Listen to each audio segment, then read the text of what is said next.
생활. 목사님 제가 기도를 잘 못합니다. 이런 기도 생활 자체를 어려워하시는 분들에 대한 메시지였어요. 말씀 기억나시나요? 하나님께서 쉬지 말고 기도하라 라고 하신 그 말씀에는 우리 목소리를 쉬지 않고 듣고 싶으시다는 하나님의 마음이 담겨 있다고 하셨죠. 기도를 잘하고 기도를 잘 못하고는 없다. 단지 기도를 하고 안 하고가 있을 뿐이다 라는 말씀이었습니다. 우리가 뭐 옹알이를 하든 아니면 유창한 무슨 천지를 창조하신 만유의 주제이신 그 말을 비꼬는 게 아니라 그렇게 막 유창하게 잘하시는 것처럼 보일지라도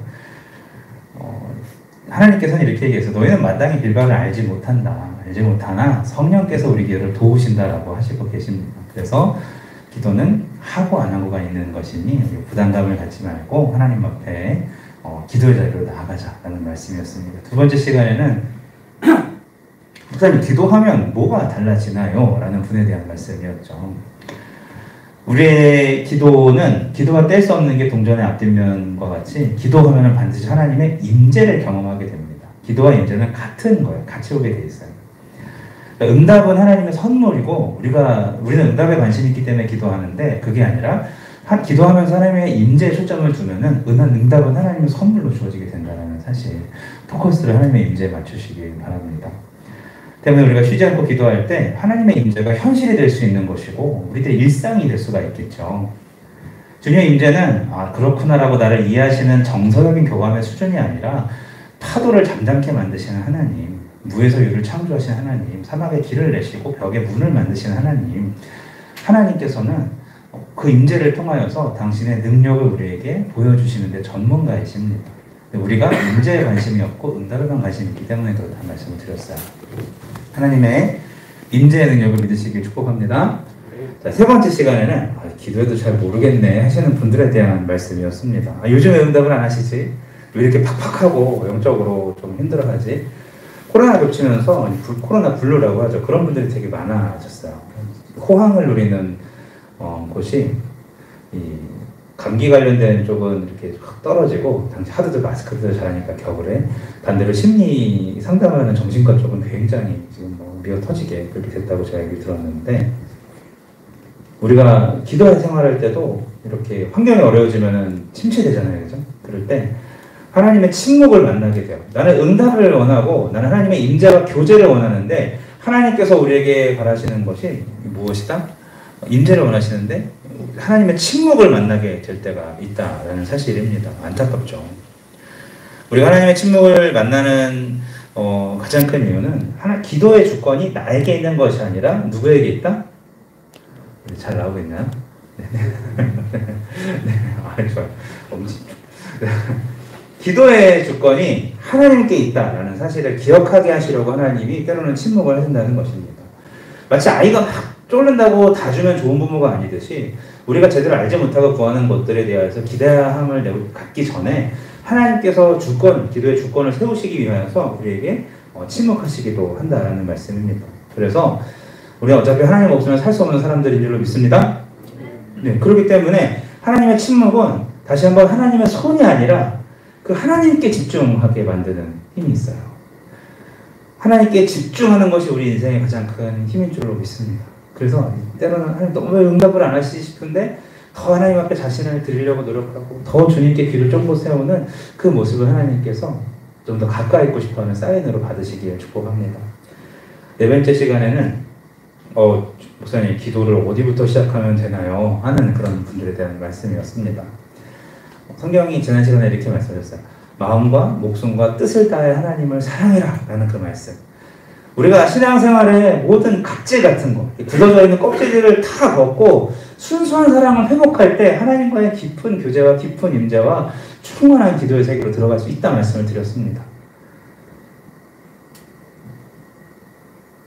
감사한 것은 그 사랑을 하나님 제가 어떻게 마음과 목숨과 뜻을 다해 하나님께 이렇게 어떻게 해야 됩니까? 그럴지 모르겠지만 참 감사한 것은 이 사랑이 우리에게서부터 비롯된 것이 아니라 아들을 내어주신 하나님께서부터 시작된다는 사실. 그러니까 없는 것을 만들어서 내야 되는 게 아니라 주께서 그 사람 또한 부어주신다는 마음. 예수 그리스도와 십자가를 깊이 묵상하고 내 삶에 계시다는, 내 안에 성전 삼아 거하시는 성령님께 집중하면서 샘솟듯이 그 사랑을 경험하시길 바랍니다. 기도가 잘 안 되시는 분들은 하나님이 나를 얼마나 사랑하는지 알게 해주세요. 여기부터 시작하세요. 무슨 기도를 어떻게 할까?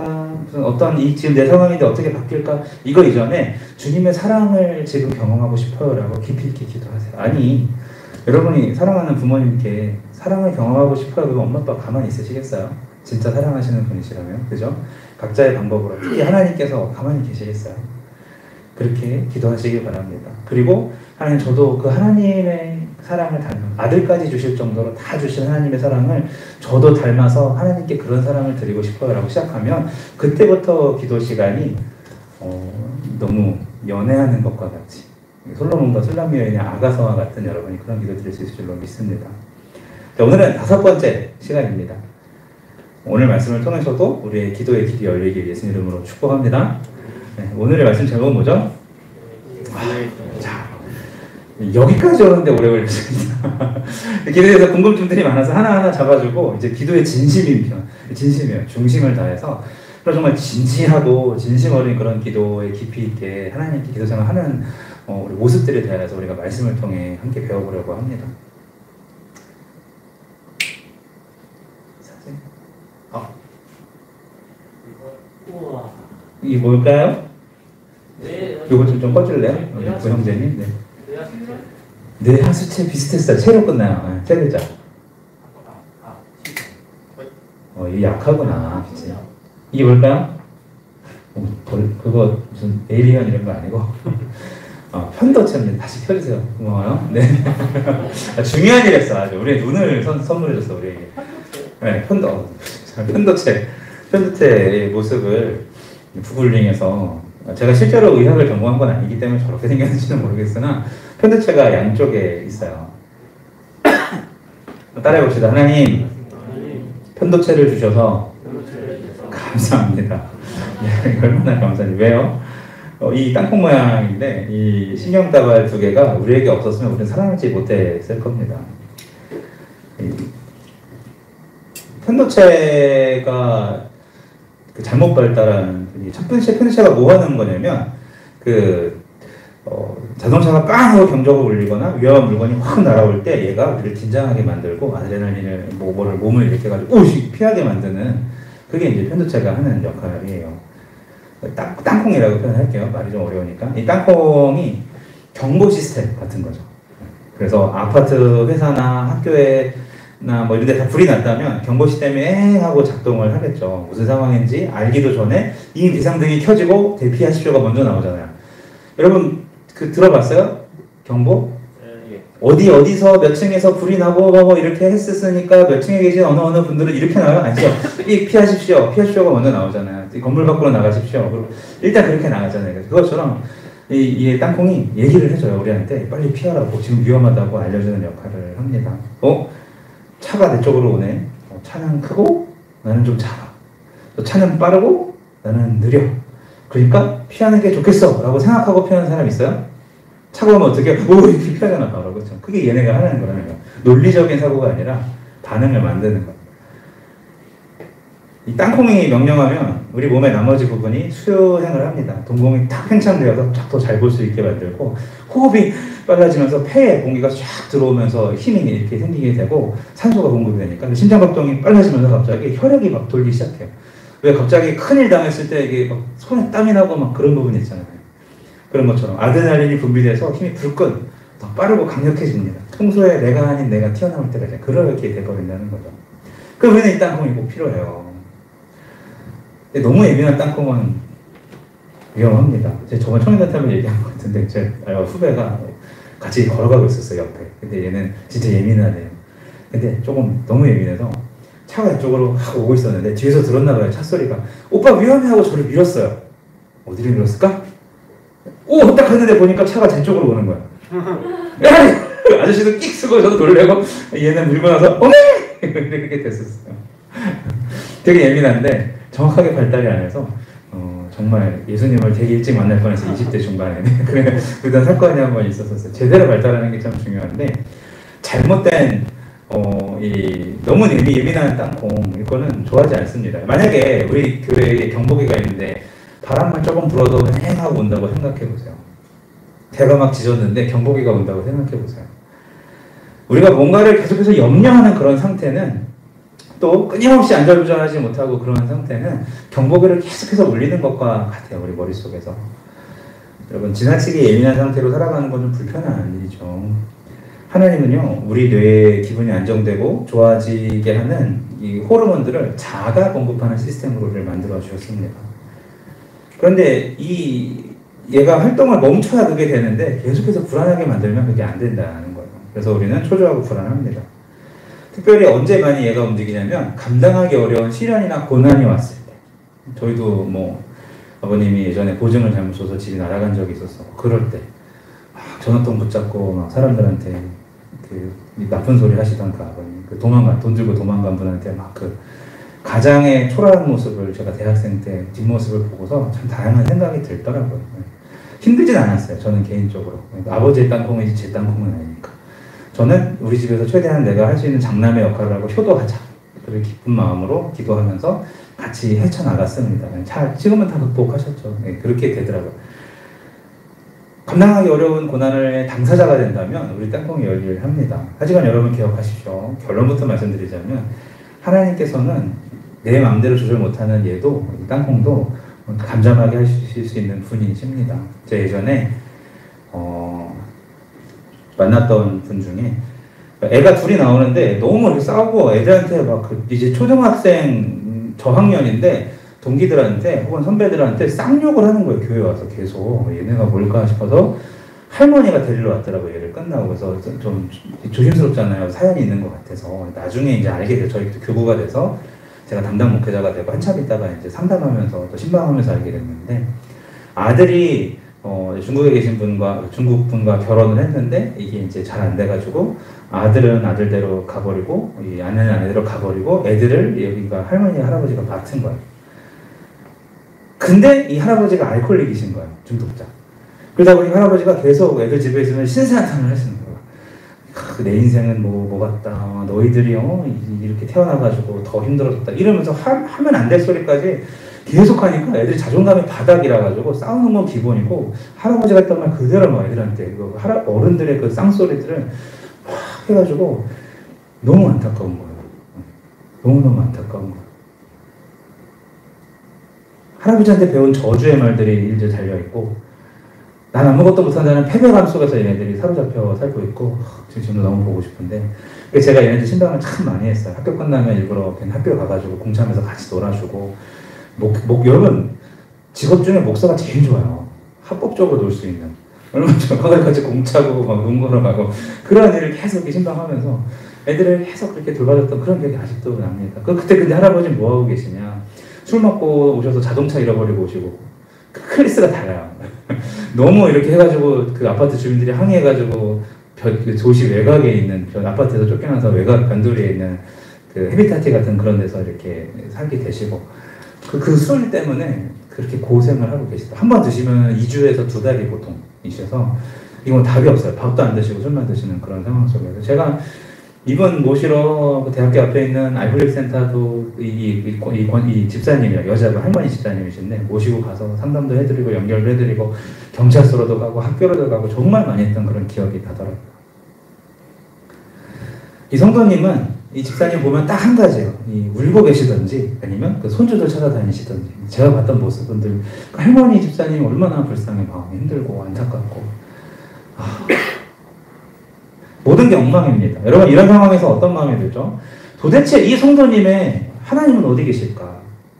여러분 어떻습니까? 여러분 혹시 요셉처럼 감옥에 갇혀보신 적 있습니까? 알코올 중독 치료나 혹은 뭐 실업을 당해보시거나 혹은 뭐 아주 내 잘못이 하나도 없는데 실현을 당해보시거나 그런 분 계십니까? 원치 않는 질병으로 너무 많은 것을 잃어야 한 경험 혹시 있으십니까? 그런 상황 속에서 우리는 물론 하나님 없으면 못 사니까 나는 그래도 그리스도인이야 라고 말을 하지만, 하나님은 내가 지금 이런 상황을 잘 알고 계실까? 그럼 난 왜 이럴까? 나한테 마음을 쓰시나? 이럴 때가 많다라는 거야.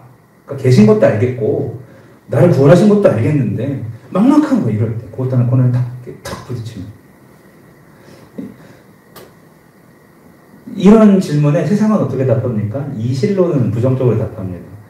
왜냐하면 신은 세상을 창조하고 방치하는 존재가 이 실론이고, 세상은 범신론은 뭐라고 답합니까? 범신론에 의하면 이 창조 세계는 고유한 스토리가 있는 게 아니라 특정한 목적이 없고 단지 신의 어떤 신들의 일부일 뿐이다. 이게 범신론인 것이고, 무신론은 어떻습니까? 거기도 부정적이겠죠. 고난에 대하여서 신의 존재를 부인하기 때문에 이 신의 계획 또한 부인하게 그렇게 되게 됩니다. 그래서 그건 상관없어. 네 팔자야 혹은 네가 뭐 해서 그래. 탓을 그 사람한테 막 돌리죠. 그래서 여러분, 성경이 정확하게 대답합니다. 고난당하는 그를 가장 잘하신 하나님은 지금도 살아계시고 우리의 삶에 개별적으로 강력하게 관여한다고 성경에 분명히 기록하셨습니다. 히브리서 1장 3절을 보니까 예수님에 대해서 이는 하나님의 영광의 관체시요 그 본체의 형상이시라. 그가 그의 능력의 말씀으로 만물을 붙드신다라고 하셨습니다. 여기서 만물을 붙드신다라는 말은 운행한다라는 그런 뜻이에요. 예수님께서 그분이 원하시는 대로 창조 세계를 이끌어 운행하고 계시다라는 그런 뜻입니다. 주권을 가지시고 계획을 가지시고 이끌어 가신다는 뜻이에요. 내버리고 방치가 아니라 현재 진행형, 지속적으로. 하나님 여러분 멀리 느껴질 때가 있습니까? 그럴 수 있어요. 하지만 그렇지 않습니다. 멀리 계시지 않습니다. 하나님은 모든 것이 있기 전부터 계셨고 모든 것이 그분에 의해서 유지되고 또 그분께서 관리하고 진행하고 계십니다. 만약에 여러분 하나님이 뒤로 살짝 물러선다면 이 세계는 무너질 것입니다. 하나님이 관여하지 않으면 우리 존재들은요 연기처럼 사라질 것이에요. 사도행전 17장 28절 그는 우리 각 사람에게서 멀리 계시지 아니하도다. 멀리 계시지 아니하도다. 우리 각 사람에게서 우리가 그를 힘입어 살며 기동하며 존재하느니라 라고 표현하고 있어요. 하나님 때문에 우리가 주님을 힘입어 살고 움직이고 존재한다는 뜻이죠. 다시 말하면 하나님 때문에 물은 늘 액체 상태로 있는 것이고 하나님 때문에 바위는 늘 단단하게 있는 것이고 중력의 법칙은 세대가 바뀌어도 변하지 않습니다. 하나님이 세상을 운행하시기 때문에 이렇게 아름답게 벚꽃이 피는 계절이 오게 되는 것이고 이 우주에는 질서가 있고 하나님은 만물을 붙들고 계심을 여러분 믿으시기 바랍니다. 과학을 조금만 깊이 공부해봐도 이 우주가 팽창하는지 혹은 수축하는지 이거 가지고 논란이 되게 많아요. 둘 중에 어떤 쪽으로든 결국은 멸망이잖아요. 그렇죠? 근데 여러분 그런 걸 신경 쓰고 사시는 분 계십니까? 아무도 없잖아요. 자연스럽게 삶을 영위하는 것은 하나님이 그 손으로 붙들고 계심이라는 것이에요. 이론으로 과학을 아무리 대고 설명하려고 해도 할 수가 없어. 우리가 하나님의 그 지혜를 따라갈 수 없기 때문에. 그런 한 가지 확실한 것은 하나님이 붙들고 계신다는 사실 여러분 기억하시길 바랍니다. 이 부분이 그리고 가장 중요한데 하나님은 세상을 주관하실 뿐만 아니라 나의 인생길도 주관하시는 분이심을 믿으셔야 돼요. 다니엘서 5장 21절 지극히 높으신 하나님이 사람의 나라를 다스리시며 자기의 뜻대로 누구든지 그 자리에 세우신다라고 말씀하십니다. 시편 75장 7절을 보면은 오직 재판장이 되신 하나님만이 사람을 높이시기도 하고 낮추시기도 한다라는 표현이 있어요. 하나님은 여러분 즉흥적으로 일하시는 그런 분이 아니십니다. 우주라는 어떤 시계에 건전지 띡 집어넣고 신경 안 쓰시는 그런 분이 아니라는 뜻이에요. 하나님은 계획을 가지고 계시고 그 계획에 우리가 포함되어 있는 것을 성경이 분명히 말씀해 주십니다. 제가 6년 전에, 7년 전에 마지막으로 드럼을 쳐봤었어요.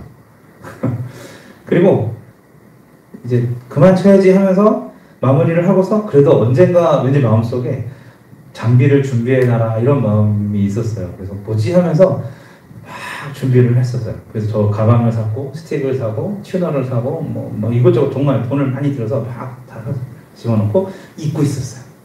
우리 교회 왔는데 드럼을 부탁을 하시는 어떤 그런 계기가 있어서 저는 좋은 감사한 마음으로 딱 시작을 했는데 그때 아차 하고 깨달아서 딱 열어봤더니 한 번도 안 써본 그 드럼 튜너에 건전지를 넣어놓으니까 건전지에서 누액이 나와가지고 이 튜너가 완전 망가져버린 거예요. 비싼 건데. 그 튜너에서 그래서 제가 분해가지고 식초에도 담가보고 뭐 소금에 담가보고 그랬는데 쓸 수 있는 게 딱 한 가지 있었어요. 뭐냐면 집게. 그리고 튜너는 다 망가져서 못 쓰게 되고 누액이 나와가지고 집사람한테 여보 이거 15만원짜리 집게니까 잘 써라고 집게는 주고 이건 쓰레기통에 버리면서 만들어놓고 써야 되지라는 생각 그러니까 차후에 어떻게 써야 되나 계획 없이 그냥 방치해뒀더니 완전 그렇게 너무 좋은 건데 봐봐 지금 그거를 그냥 그렇게 바로 그 5일 전 얘기예요. 다 쓰레기통에 버리면서 우리는 그럴 수 있어요. 인간은 잊어먹을 수 있고 깜빡하고 방치할 수 있지만 하나님은 그렇지 않으신다는 사실입니다. 하나님은 즉흥적으로 일하시는 분이 아니세요. 하나님은 계획을 가지고 운행하는 분이세요. 에베소 1장 11절 모든 일을 그의 뜻의 결정대로 일하시는 이의 계획을 따라 우리가 예정을 입어 그 안에 기업이 되었습니다. 하나님의 계획이 있다는 것을 여러분 기억하십시오. 근데 하나님이 이 세상을 돌보시면 왜 그렇게 그 집사님은 하루도 편하게 못 주무시고 울면서 지내야 될까요? 아니 왜 요셉이 감옥에 가야 되고 왜 요셉의 인생이 그럴까요? 또 결혼 생활에는 왜 문제가 생기고 왜 하나님은 우리에게 이런 끔찍한 고난을 줄까요? 왜 우리 부부들은 싸움을 해야 되고 왜 이럴까요?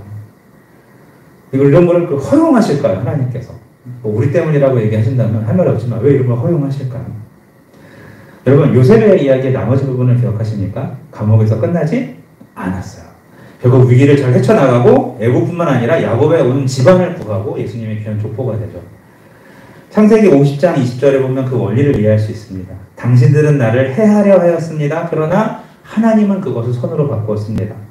여기서 핵심은 그러나 하나님은이에요. 당신들은 해하려 했으나 그러나 하나님은 선으로 바꾸셨습니다. 요셉에게 그러나의 하나님께서 역전을 시켜주셨습니다. 여러분 우리도 그렇게 되기를 축복합니다. 그렇지 않다면 우리는 평생 이 땅콩 때문에 시달려 살아야 될 거예요.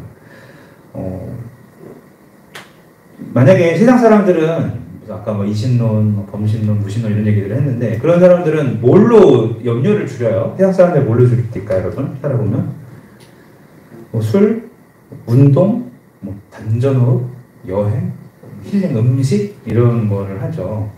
근데 여러분 잘 생각해 보시면 그렇게 한다고 그 문제가 해결되지는 않아요, 그렇죠? 이런 것 같아. 맞서 싸워야 되는데 내 무기가 이쑤시개 같은 느낌. 그런 건 진짜 그런 거. 펜싱 경기 이쑤시개 들고 나가는 느낌으로 임하는 거랑 같아요. 본질이 해결되지 않고 그걸로 되지도 않지만 그래서 잠깐 일탈하는 느낌으로 나에게 뭔가 그렇게 스스로 위로하고 싶은 그런 거죠. 반면에 하나님의 주권은 이렇게 말합니다. 아까 얘기했죠. 그러나 하나님께서 선을 바꾸셨어요. 그러나 하나님을이라고 써있는 그 딱 칼을 들고서 염려의 공격에 맞서서 싸우라고 하시는 분이 하나님이심을 여러분 기억하셔요. 회사가 구조조정에 들어갔습니다. 그러나 하나님은 여전히 온 세상의 최고의 경영자인 줄로 믿으셔야 됩니다. 암이 재발했어요. 이번에도 이렇게 혈액암이 재발한 지체가 참 있어서 좀 마음이 아픈데 암이 재발했어요. 하지만 여전히 하나님이 생명의 주인인 것은 변함이 없으십니다. 나는 형편없는 사람이에요. 특별히 저는 이제 가족이 있잖아요. 저는 형편없는 가장이라고 생각할 때가 있었어요. 그러나 보면 여전히 가정의 주인공은 제가 아니라 하나님이 가장이셔요. 나는 염려와 근심이 많은 사람입니다. 하지만 그러나 하나님은 다윗을 가지고 골리앗을 때려잡게 만드시는 하나님. 생각지도 못하게. 요셉의 형들은 요셉을 해치렸지만 그러나 하나님은 그들의 악을 선으로 바꾸신 하나님. 여러분 각자 적용하시 보시길 축복합니다. 주님은 요셉의 형들을 조종하지 않았어요. 그들의 자유의지를 가지고 요셉을 괴롭히게 내버려 뒀다고요.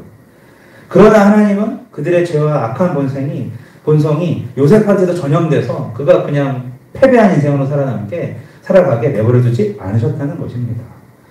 환경이나 사람들에 대한 마음보다 내 삶 속에 역사하시는 그러나 하나님에 대해서 마음을 새겨보시길 바랍니다. 사랑하는 여러분, 하나님께서 나에게 이런 반전을 베푸시지 못하겠습니까? 삶이 우리를 힘들게 하는 굉장히 안타까운 일이에요. 부모님이 나를 여러분 어린 시절에 혹시 방치하셨다면 그거 되게 안타까운 일이에요. 선생님이 나를 무시한 경험이 있으시다면 그것도 되게 안타까운 일이에요. 배우자가 결혼식 날에만 예라고 얘기하고 결혼하신 분이 지금 한 가정밖에 없나? 그럴까요, 우리는 지금? 네, 일상에서는 맨날 아니요라고 얘기한다면 그것도 안타까운 일이고 안 그런 줄로 믿습니다. 네.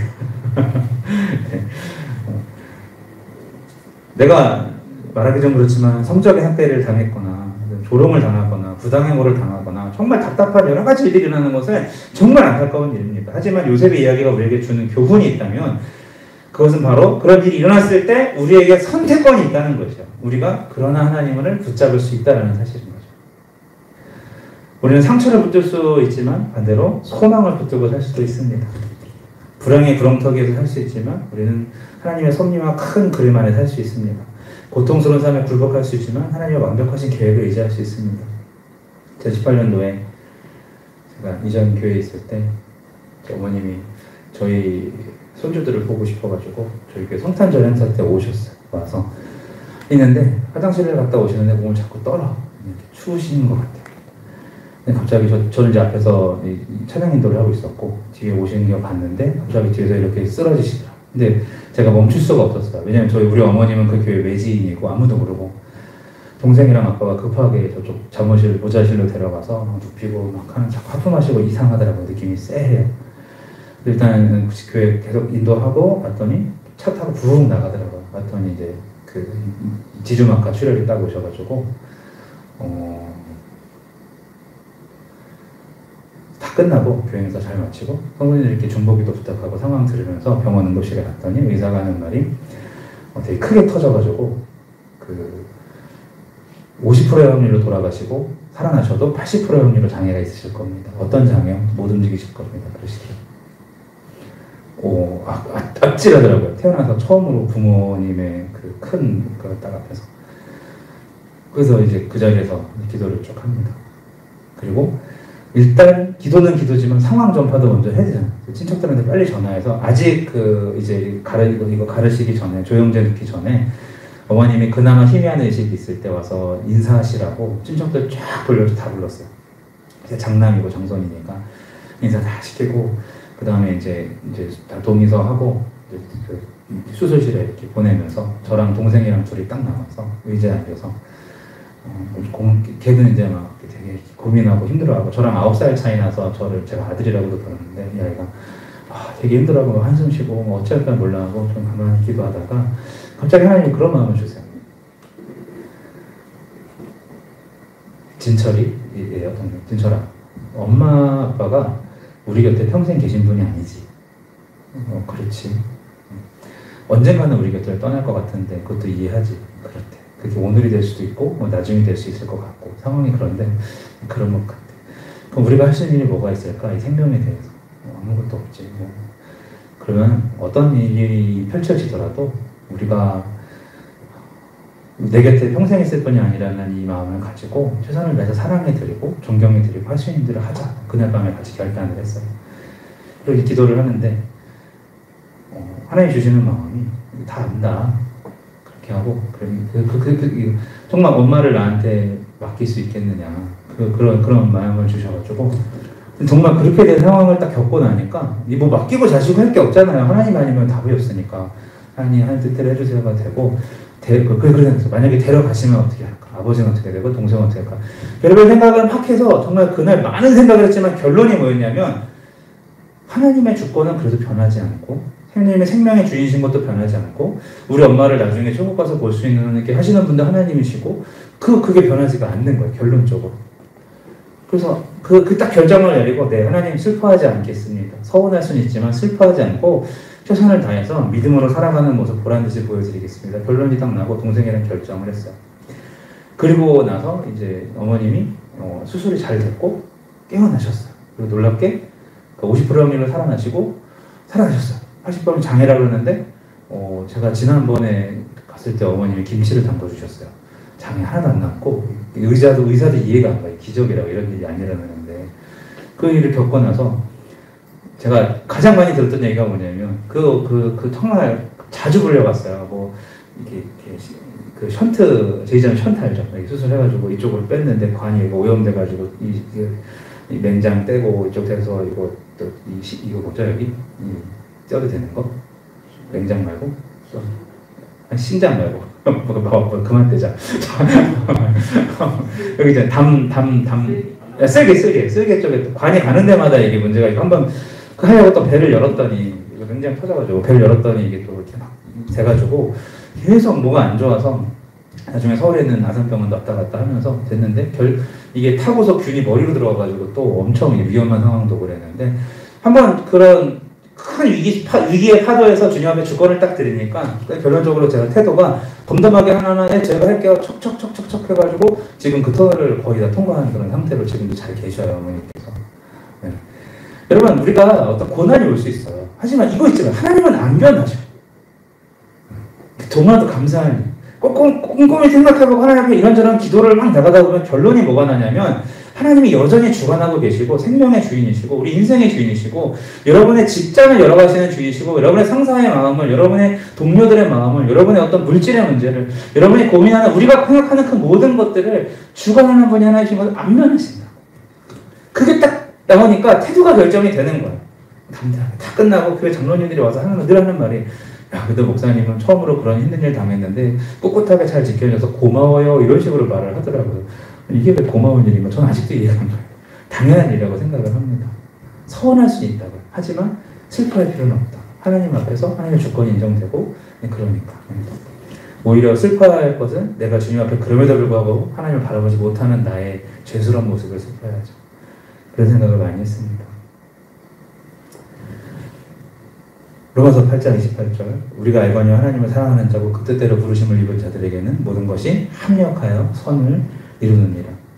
여러분 남편의 술 문제로 고생하시던 그 집사님한테 수도 없이 제가 왔다 갔다 하면서 학교로 병원으로 모시고 다니면서 경찰서로 다녀주면서 하나님의 사랑이 어느 정도 전해졌던 것 같을 때 제가 아주 조심스럽게 물어봤어요. 물어본 게 아니라 조심스럽게 이렇게 한마디 드렸어요. 집사님 하나님이 함께 계셔요. 이렇게 얘기했어요. 집사님한테. 근데 사실 이렇게 말하는 것조차 그분에게 부담이면 어떡하나 고민이 되게 많았어요. 왜냐면 그 신앙이 좀 다를 수 있으니까. 하나님이 계신데 이렇게 힘들어요? 이럴까봐 걱정했다고. 그런데 그분이 망설이지 않고 바로 이렇게 말씀하셨습니다. 맞아요. 목사님 하나님 때문에 살아요. 하나님밖에 없어요. 정말 하나님 없으면 길도 없고 소망도 없어요. 자, 이게 지금 그 집사님이 저한테 한 워딩 그대로 드렸습니다. 하나님 없으면 길도 없고 소망도 없어요. 그분이 의지하고 계신 분 하나님. 나를 고난에 빠지게 방치했다고 분노하시는 것이 아니라 하나님만 붙잡고 살아가시는 그 집사님. 그러고 봤더니 그분이 예배할 때 태도와 눈빛이 반짝이면서 울면서 들으시는 설교의 내용들을 하나하나 보면서 하나님을 얼마나 사랑하고 깊이 신뢰하는지 알 수 있었습니다. 쓸데없는 걱정을 했죠. 제가 괜히. 이미 하나님만이 길이고 소망이라는 그 삶을 살고 계신 저보다 훨씬 더 훌륭하신 집사님. 이분도 요셉처럼 그 깊고 어두운 터널 속을 믿음으로 통과하고 계셨습니다. 예수님께서는 누가복음에서 그 저번 설교 때도 여러 들었듯이 그 불의한 재판관의 비유를 하셨어요. 과부와 불의한 재판관. 그 핵심이 뭐였죠? 끊임없이 간청하는 과부가 귀찮아서 불의한 재판관이 내내 피하다가 결국 죽을 지경으로 너무 힘들어서 들어졌다는 그런 말씀을 통해서 예수님이 말하고 싶었던 핵심은 뭡니까? 너희들은 그 불쌍한 과부가 아니다. 첫 번째. 하나님은 불의한 재판관이 아니시다. 이게 핵심이었었어요. 우리는 사랑받는 아들, 딸들이고 악한 자라도 자식에게 좋은 것을 주지 알거든 하물며 하늘에 계신 아버지께서 너에게 좋은 것을 주지 않겠느냐. 마태복음 7장 11절에 말씀. 할렐루야. 믿음으로 품으시기 바랍니다. 빼앗기지 마시기 바랍니다. 하나님은 불의한 재판관이 아니고 우리에게 매우 민감한 보호자이십니다. 하나님 우리의 신음을 하나님 이거 무시하지 않으세요. 우리가 고통 속에서 기도할 때 좀만 기다려봐 말씀하지 않으세요. 나중에 다시 와라고 하지도 않으셔. 그분은 우리가 부르실 때 절대로 피하지 않습니다. 그러므로 아무것도 염려하지 말고 다만 모든 일에 기도와 간구로 너희 구할 것을 감사함을 하나님께 아뢰라. 자신이 있으세요. 여러분 하나님이 감사함으로 아뢰라고 하신 데는 이미 줄 거야라는 그런 자신감이 딱 보이지 않아요? 염려하지 마. 기도해. 그냥 감사해. 마음과 생각을 지키실 하나님께서 우리에게 요구하시는 것은 이 태도입니다. 고난과 염려를 정면으로 돌파하라는 거야. 믿음으로. 특별히 구할 것을 이거 원어로 보면은요 구체적인 기도라는 그런 뜻입니다. 구체적인 기도. 이 제목을 설교 제목이 기도의 진심인편. 구체적인 기도를 하라고 그래요. 구하라는 그 말의 원어가. 예수님께서 맹인에게 이렇게 말해요. 자, 재밌는 말씀이에요. 맹인이 어떤 사람이죠? 눈이 안 보이는 사람인데 맹인한테 예수님이 뭐라고 그래요? 무엇을 하여 주기를 원하느냐라고 물어보셔요. 예수님이. 그거 뭐 당연한 거 아니에요? 맹인이 뭘 원하겠어요? 저에게 강력한 팔을 주십시오. 이럴까요, 맹인이? 보기를 원하나이다 이거밖에 없잖아요. 그런데 자신이 원하는 것을 주님께서 또렷하게 나에게 말로 하라는 거예요. 요청하라고 주님께서 말씀하시는 거예요. 다시 표현해 볼까요? 넌 그동안 왜 하나님께 보고 싶다고 제대로 기도하지 않았느냐, 이 말인 거예요. 예수님께서 우리에게도 그렇게 하길 원하십니다. 갈릴리 가나 혼인잔치에서 포도주 떨어졌을 때 마리아가 예수님께 와서 도와주세요 라고 하지 않았어요. 뭐라고요? 저들에게 포도주가 없다라고 구체적으로 설명을 했습니다. 예수님의 또 다른 기회에서는 벗에게 떡 3덩이를 구워달라는 그런 사람도 등장하죠. 자, 위급한 도움이 필요할 때 하나님 앞에 여러분 삶의 어려움을 만날 때 구체적으로 기도하시기 바랍니다. 그래야 신속하고 구체적으로 도움을 받을 수가 있어요.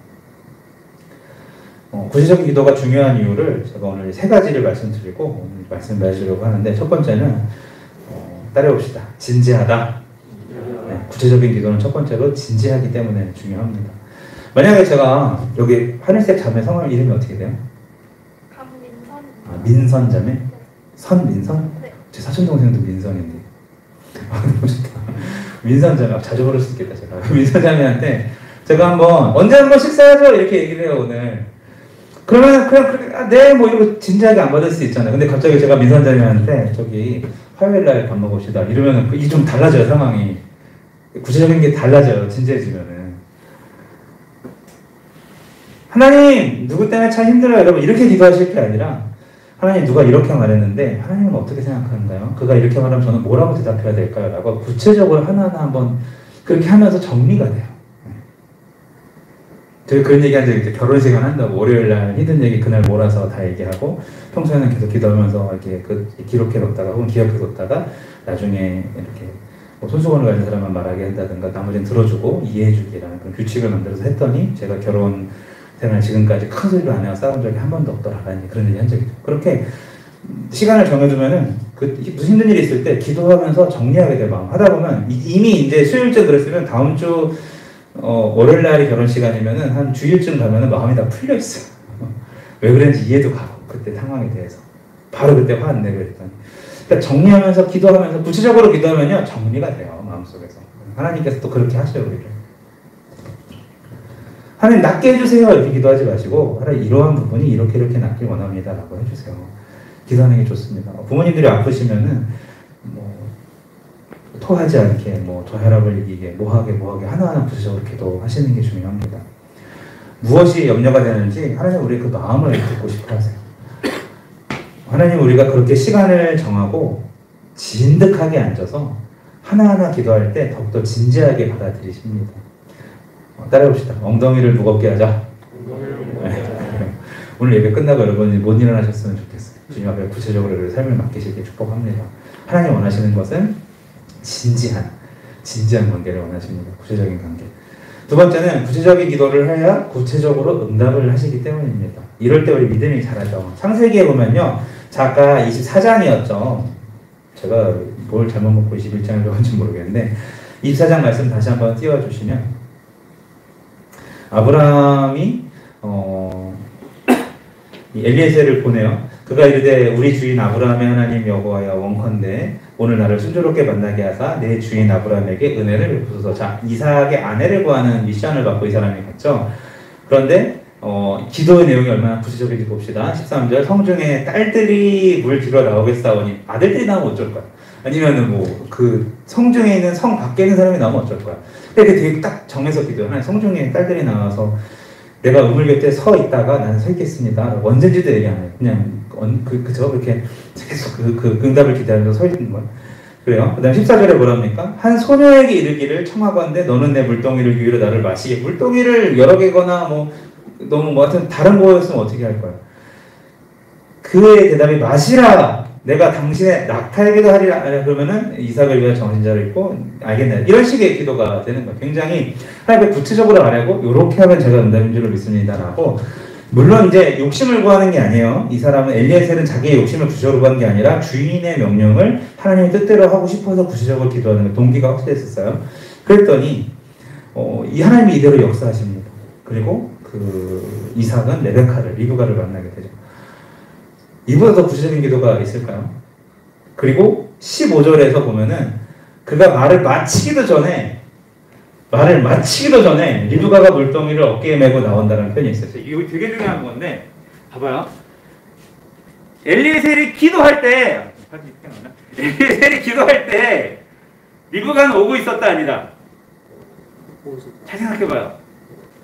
기도를 엘리에셀이 막 할 때 이미 리브가는 출발했다 아니다. 기도의 내용이 내가 이렇게 기도했더니 뿅 이게 아니었던 거예요.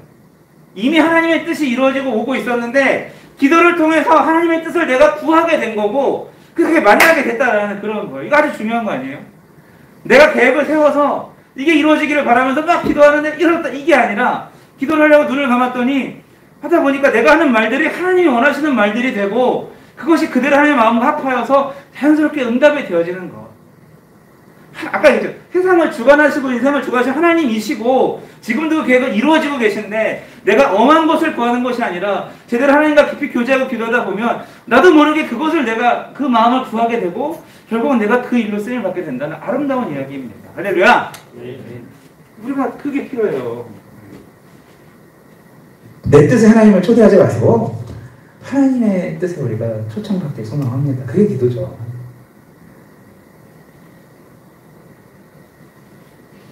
이렇게 딱 응답이 되잖아요. 그러면 찔 듯이 기뻐하게 됩니다.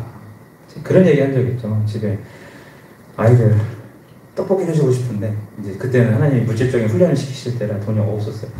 피자팬이 필요해요. 하나님 어떡하죠? 뭐 이게 팬이라도 있어야 애들이 막 우리 집에 이제 다음 주에 초청하고 싶은데 뭐라도 구워주고 싶은데 뭐 그랬어. 그랬더니 외삼촌이 작은 아버님이 초청해서 그 집들이를 키우는데 집들이를 못했으니 우리 집에 와서 밥이나 먹고 가라. 아니 우리 집 집들인데 왜 본인 집에 와서 밥을 먹고 가라고 하는지 모르겠는데 가서 식사가 나가시는데 작은 아버님 저 베란다 가봐서 좀 가져가라고 뭔데요? 그랬더니 뭐겠어요?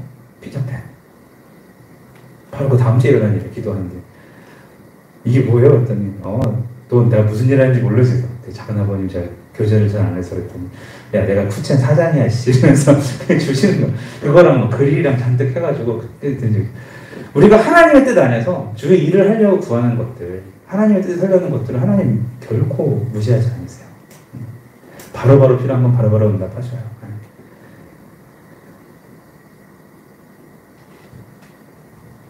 그렇습니다. 구체적인 기도는 하나님의 뜻을 발견하게 되고 우리 믿음을 더욱더 구체적으로 우리 믿음을 발전하게 합니다. 세 번째로 구체적인 기도는 우리의 염려를 가볍게 합니다. 이 땅콩을 쉬게 만들죠. 염려는 되게 뚜렷한 고난 속에서 오지만 그로 인해서 앞날에 대한 위협을 느낄 때가 많죠. 그래서 여러분 주님 제가 내일 출근해야 되는데 도와주세요 이런 기도보다 주님 제가 내일 몇 시에 출근해서 몇 시에 그 사람을 만나야 될 텐데 제가 좀 두렵습니다. 늘 저한테 나쁜 눈빛을 주는 그 사람과 말투가 가시돋친 그런 것들이 너무 싫습니다. 하나님 어떻게 해요? 오늘 밤에 제가 이 일로 이제 좀 있으면 잘 텐데 잠이 방해받지 않도록 도와주세요. 준비된 상태로 출근하시도록 지혜를 주세요. 그 사람과 저에게 서로 심령을 주관하신 하나님 관대한 마음을 좀 주세요. 내일 그 만남을 통해 하나님의 이름이 영화롭게 도와주세요. 이렇게 기도하시는 거예요. 하나님 그 사람이 너무 불편합니다. 어떻게 해주세요. 이게 아니라 한번 이렇게 그 마인딩을 해보는 거예요. 내일 일어날 일들에 대하여서. 그래 그렇게 내가 하니까요. 이럴 때 염려는 기도로 해결할 수 있는 크기로 줄어들게 돼요. 막연하게 기도하면 그게 잘 안 줄어드는데 하나하나 내가 할 일에 대해서 그 기도를 하나님께 아뢰다 보면 정말 그 표현이 맞죠. 미주알 고주알 하나님께 아뢰다 보면은 이게 감당할 수 있는 사이즈로 줄어든다니까요. 염려가.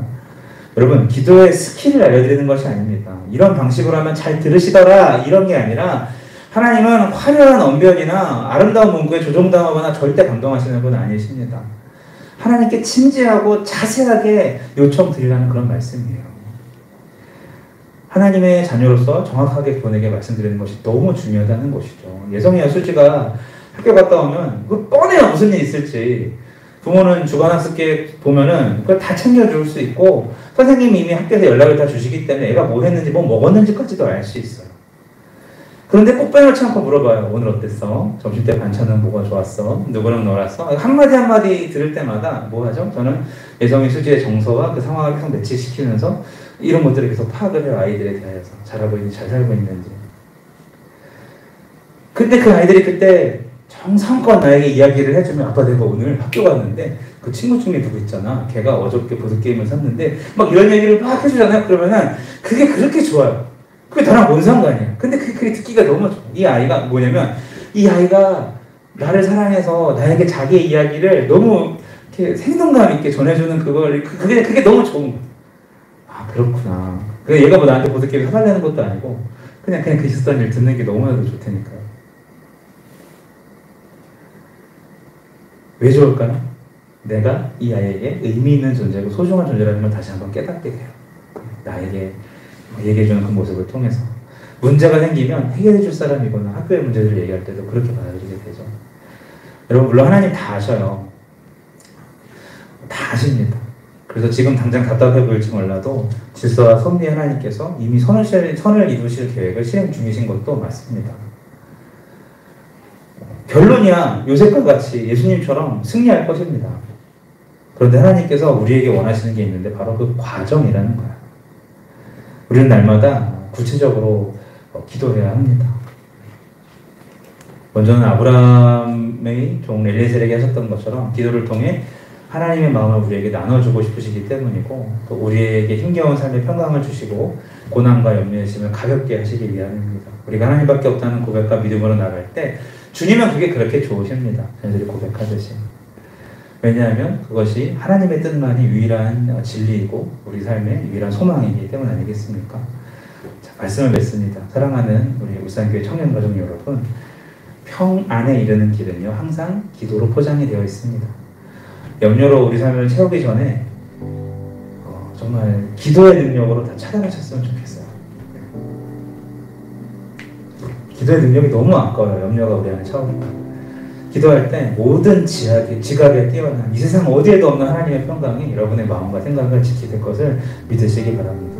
결국은 오늘 처음 읽었던 말씀처럼 모든 것이 합력하여 선을 이루게 될 것입니다. 오늘도 구체적인 기도로 우리의 짐을 가볍게 하실 하나님 앞에 나아가시길 예수님 이름으로 축복합니다.